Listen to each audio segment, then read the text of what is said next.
la première réunion du comité social économique.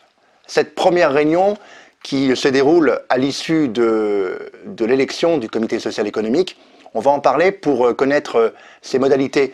Qui doit l'organiser, comment et que va-t-on faire? Quel ordre du jour vous allez avoir à traiter pour cette première réunion? Tout d'abord, les comités socio-économiques de moins de 50 salariés, vous le savez, de 11 à moins de 50, ont des règles particulières, donc nous n'évoquerons pas ces règles dans ce tuto. Ces règles, c'est simplement que l'employeur ou son représentant va rencontrer collectivement les membres du CSE pour ensuite traiter des questions de l'entreprise. Parlons maintenant des entreprises de taille à partir de 50 et au-delà, avec ces réunions et cette première réunion. La périodicité tout d'abord. La périodicité, c'est-à-dire que les réunions du CSE s'organisent dorénavant avec la réforme pour les entreprises de taille de 50 à moins de 300 avec un minimum de 6 réunions par an. Une réunion tous les 2 mois, mais vous pouvez faire plus par accord, bien évidemment. Les entreprises au-delà de 300 salariés, 12 réunions par an. Mais là, par accord collectif, vous pouvez descendre ce nombre de réunions jusqu'à un plancher de 6 réunions par an. À vous, dans l'accord collectif, de décider du nombre exact de réunions correspondant à votre activité dans l'entreprise. Une chose qui est très importante concernant la taille de l'entreprise, lorsque nous expliquons qu'en dessous de 300 salariés, il y a moins d'une réunion par mois, une réunion tous les 2 mois, faites très attention car lorsque l'entreprise comporte plus de 300 salariés, mais est composée de 2 voire 3 établissements, il faut prendre le nombre de salariés de l'entreprise. C'est-à-dire que pour une entreprise, à titre d'exemple, de 315 salariés composés de 2 établissements, un de 140 et l'autre de 175, vous pouvez avoir une réunion tous les 2 mois dans chaque établissement. Bien évidemment, il ne faudra pas signer un accord collectif pour réduire ce nombre de réunions. Il est possible également d'avoir une seconde réunion, autre que celle prévue par accord collectif. Cette seconde réunion, elle est demandée à la majorité des membres du CSE, majorité des membres titulaires. On exclut l'employeur de la demande au moment du vote pour obtenir cette réunion supplémentaire. Dans ces réunions annuelles, vous devez impérativement, c'est une mesure dite d'ordre public, avoir 4 réunions pour parler des sujets de santé, de sécurité et de conditions de travail. On y reviendra lorsque l'on va évoquer les commissions spécifiques qui composent votre CSE. Vous avez aussi la possibilité d'avoir des réunions extraordinaires. Ces réunions extraordinaires, elles se composent et elles se demandent à la suite de tout accident ayant entraîné ou ayant pu entraîner un accident avec des conséquences graves, mais également vous pouvez demander ces réunions extraordinaires en cas d'événements graves qui sont liés à l'activité de l'entreprise ou qui portent atteinte à la santé ou bien à l'environnement. Vous pouvez aussi demander ces réunions extraordinaires si vous motivez ces réunions par 2 membres du CSE pour des considérations de santé, de sécurité et de conditions de travail. Alors, j'attire votre attention sur quelque chose de très important lorsque vous allez avoir votre accord collectif de mise en place. Faites très attention à ce que vous allez donner à la commission santé. On reviendra sur ce qu'est une commission santé et à quel moment on peut en avoir une, mais faites attention lorsque le CSE attribue tout ou partie, comme dit le texte, les prérogatives de votre CSE à la commission santé, vous devez éventuellement lister les choses que vous souhaitez conserver au sein du CSE, comme les enquêtes par exemple. Mais on reviendra sur la commission C2SCT un peu plus tard. La question maintenant de la première réunion de votre CSE.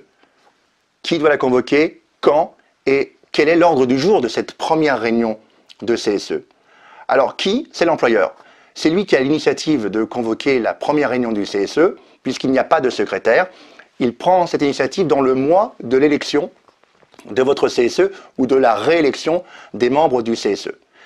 Il convoque l'ensemble des membres titulaires et suppléants. Il a l'obligation de noter à l'ordre du jour des éléments prévus par le Code, la désignation du secrétaire et du trésorier. Attention, il n'y a pas de secrétaire adjoint ni de trésorier adjoint dans les CSE. Seul le CSE central peut prévoir un adjoint au secrétariat ou à la trésorerie. Mais rien n'empêche de pouvoir en désigner un. Il y a aussi à l'ordre du jour l'habilitation pour la gestion du compte bancaire. Important car l'établissement bancaire va vous demander ces documents. Donc prévoyez bien qui pourra être habilité à gérer le compte. L'employeur va vous remettre également des documents de présentation de l'entreprise. Ces documents juridiques, économiques, d'organisation et également financières, pour bien appréhender votre entreprise, si c'est un groupe, ou en tout cas qui est actionnaire, comment l'entreprise est organisée sur son marché, la concurrence. Donc un état des lieux assez complet pour avoir une très bonne image de votre entreprise dès la première réunion.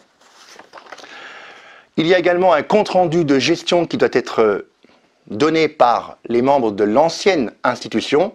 En l'espèce, il s'agit des comités d'entreprise ou comités d'établissement qui doivent vous fournir un compte-rendu de gestion pour avoir une continuité dans la suite de la gestion de l'institution. L'employeur va également, au moment de cette première réunion, vous évoquer les budgets, le budget de fonctionnement qui est alloué à votre institution et le budget des œuvres sociales. Et donc, ces choses seront expliquées par l'employeur, mais également les modalités de paiement et comment ces sommes sont calculées. N'oubliez pas que le règlement intérieur est obligatoire dorénavant pour les comités socio-économiques. Et donc, à cette première réunion, il doit être discuté, le règlement intérieur et ses modalités, mais nous en parlerons lors d'un prochain tuto. Les modalités de prise en charge des frais de réunion sont également à discuter lors de cette première réunion avec l'employeur. Si l'entreprise maintenant est dotée d'un conseil d'administration ou d'un conseil de surveillance, vous devez à cette première réunion désigner les membres qui vont y siéger. Enfin, l'élection des membres du CSE de l'établissement, le cas échéant, au comité central. Parlons maintenant des commissions obligatoires et commissions facultatives de votre CSE. Les commissions. Il existe 2 commissions obligatoires, dites d'ordre public. La première, vous la connaissez, c'est la commission santé, sécurité et des conditions de travail, la fameuse C2SCT. Cette commission est obligatoire à partir de 300 salariés. Mais vous pouvez également la créer par accord collectif ou pour d'autres motifs que l'on verra un peu plus tard. La deuxième commission obligatoire, c'est la commission des marchés publics. Alors, commission très spécifique qui correspond à des entreprises et des CSE de très grande taille. Des commissions mises en place par accord collectif qui sont des accords majoritaires, donc signés par plus de 50% des organisations syndicales ayant recueilli 50% des voix aux dernières élections. Vous connaissez dorénavant le principe de l'accord majoritaire. Alors, à défaut d'accord, il faut utiliser les seuils qui sont définis par la loi. Il existe également 4 commissions facultatives. J'attire votre attention sur ces commissions car, en effet, si vous n'avez pas, dans un accord collectif de mise en place de votre institution, décidé d'exclure, de ne pas organiser, de ne pas créer ces commissions facultatives, alors ce sont des commissions dites supplétives. La loi vous permet de les mettre en place et il est très intéressant de les mettre en place, ces 4 commissions.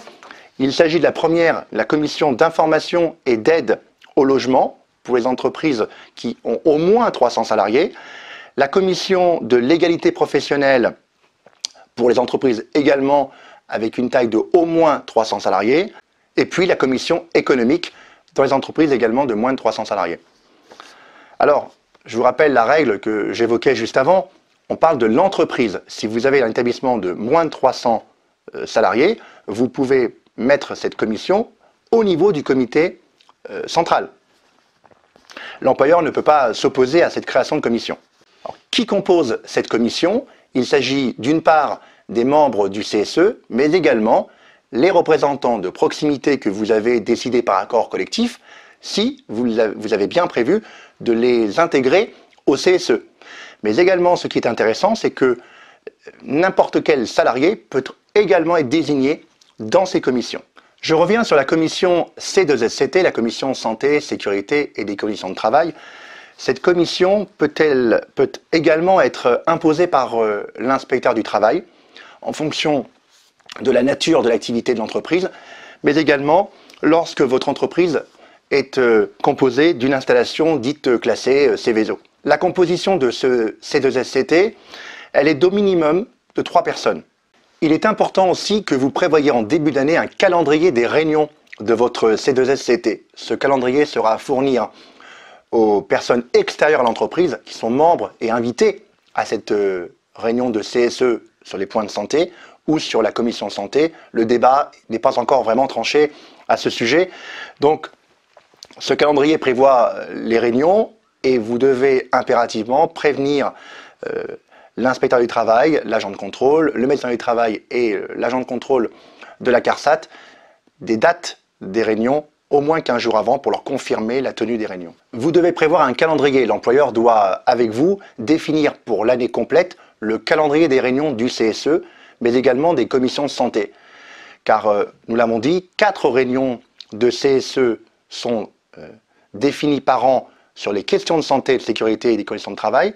Et donc, les personnes extérieures à l'entreprise, comme l'agent de contrôle, l'inspecteur du travail, le médecin du travail, mais également les agents de service de prévention de la sécurité sociale, doivent pouvoir venir à ces réunions. Et donc, le calendrier leur est envoyé et vous confirmez 15 jours avant la date de la réunion. Je voudrais finir par des points pratiques qui sont utiles, comme la date et l'heure de la réunion de CSE. Elle est fixée par l'employeur. Ce n'est pas une décision conjointe. L'employeur fixe la date de la réunion et fixe l'horaire, un horaire qui soit cohérent avec les horaires de travail des salariés. L'établissement de l'ordre du jour, vous le savez, ce point est fait conjointement avec le futur secrétaire. Il doit être signé également par l'employeur ou son représentant, mais également par le secrétaire du CSE.